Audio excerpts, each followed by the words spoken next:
એઆઈજી હોસ્પિટલમાં દક્ષિણ ભારતનું પ્રથમ જેપેક્સ મશીન શરૂ.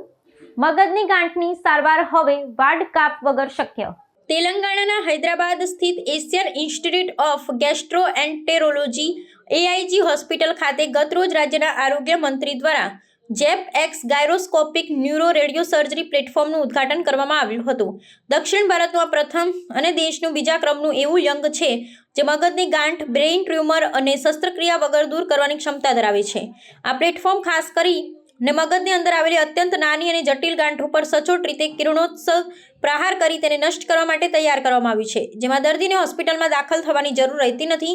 આ તકનીકની વિશેષતા એ છે કે તે ગાયરોસ્કોપિક ગતિનો ઉપયોગ કરી મગજના તંદુરસ્ત હિસ્સાને નુકસાન પહોંચાડ્યા વગર માત્ર અસરગ્રસ્ત કોષો પર જ ધ્યાન કેન્દ્રિત કરે છે.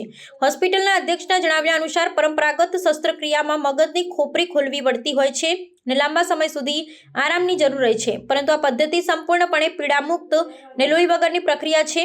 આ યંત્ર દ્વારા માત્ર 30 થી 45 મિનિટમાં સારવાર પૂર્ણ કરી શકાય છે, જેનાથી દર્દી તે જ દિવસે પોતાના ઘરે જઈ શકે છે. આ આધુનિક સુવિધા મગજની ગાંઠ ઉપરાંત કેન્સરના ફેલાવા, મેટાસ્ટેસિસ અને અન્ય ચેતાતંત્રની વિકૃતિઓ માટે આશીર્વાદરૂપ સાબિત થશે.